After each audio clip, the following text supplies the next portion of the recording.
So guys, it's Scarra here from theScore eSports here with LOD from EnVyUs. Hello. Well, I'd like to congratulate you for being the very top of the standings, I think that you guys played great this week, honestly. Thank you. I'm feeling really good as a team right now, so I'm looking forward to next week. And obviously, I'm interviewing you, but I have to ask.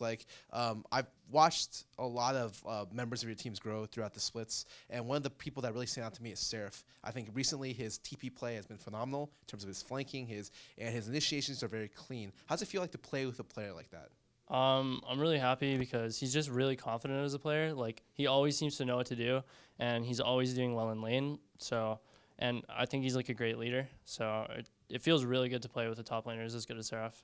Oh, that's excellent. I interviewed your co-laner, I guess, or like your other laner, the support Hakuho, yesterday, and he had a lot of good things to say about you. And I don't want to I don't want to build you up, but what's your thoughts about playing with a hook like him over a long series? I think this is your second split playing with him. First split. Oh, it's your first split playing with. I thought you guys were playing in the challenger scene though. No, he was playing on Renegades for the second half of the split, and then he ended up joining Envy, and we talked a lot, and we just synergized really well when we duo queued, so we just started playing together. So let's go to the games real quick. Is there anything that really stood out to you in terms of how those games progressed? I know. Oh well, first of all, how do you expect the relative strength of Team Liquid to be as you were coming into the series?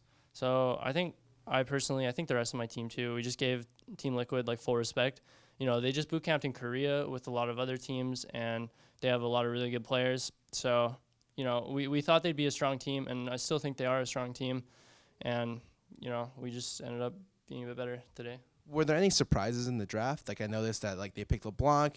There are a lot of situations where certain things may pop up. I was wondering if you guys covered all the bases, or was there a surprise for you? I felt like we had all our bases covered. I'm kind of surprised they let Vlad through when we were on blue side, because we realized quickly in the energy series that Vlad is just a game changer, as is Swain. So I was actually really surprised they let that through, but obviously they changed their bans in game 2 to ban out the Swain and the Vlad. So moving on to game 2. Wait, actually, whoops, my bad. They did ban Vlad, sorry, but they gave us Swain. To correct myself, my bad. Yeah. I was maybe a little bit confused, but I was like, maybe I missed out of the game. So no, it's okay. It's okay. Short-term memory. But moving on to game 2, I saw that you guys had a really, really great blue buff fight. And it looked terrible at the beginning, right? Matlife was camping the bush, flashed onto you, and I thought you were gonna get exploded. What were you thinking at that moment? I was really scared. I didn't flash the Alistar combo, and then I tried to dash, but I wasn't close enough to the wall. And I was just thinking, man, I really screwed this team fight up. But I looked over at Moon, and Moon was really low.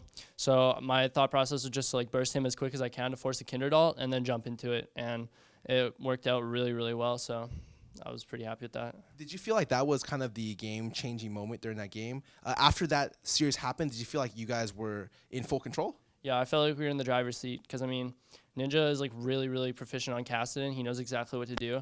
And I think he got a kill or two out of that skirmish. So even though there was a lull in the mid game for a little bit, I felt like, Cass is scaling up and he's going to outscale their entire team comp. So, I felt really comfortable after that happened. I've been asking a lot of ADs recently about what they think about the AD picks right now. So a good example is that a lot of North American ADs are picking Sivir and picking Caitlyn a lot, but kind of leaving Ashe to the wayside, unless you're Immortal as Wild Turtle, right? And so I was curious what your thoughts were on the relative meta, including Lucian. I'm pretty happy with the meta right now. I think Ashe is just going to see more and more play. I think teams just started picking her up recently, and you're seeing her a lot in LCK now because I think she can be strong versus Lucian and Caitlyn as well.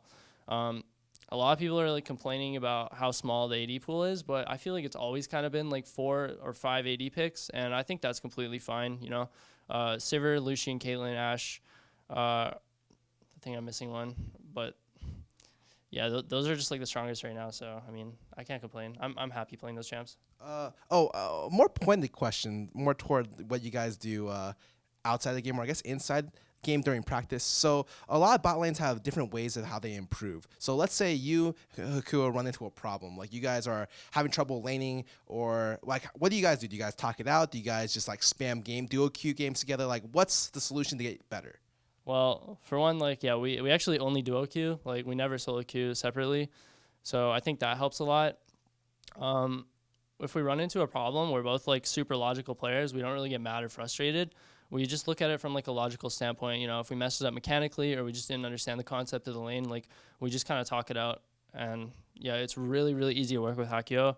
And thing is, like, I don't think we ever actually lose lane. Like, Hakuho is so good. A lot of people underrated him because maybe he didn't play to his fullest potential last split, but he's the best support I've ever had, and I'm extremely confident in him. So, yeah.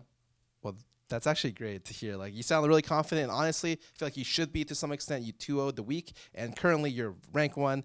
I mean, like, thank you for your time. Do you have any closing statements for any of your fans out there? I mean, just thank you for supporting me over the years. I mean, I played in Challenger for so long, like years and years, and I'm really happy to be LCS. So thank you for supporting me the whole way. I appreciate it a lot.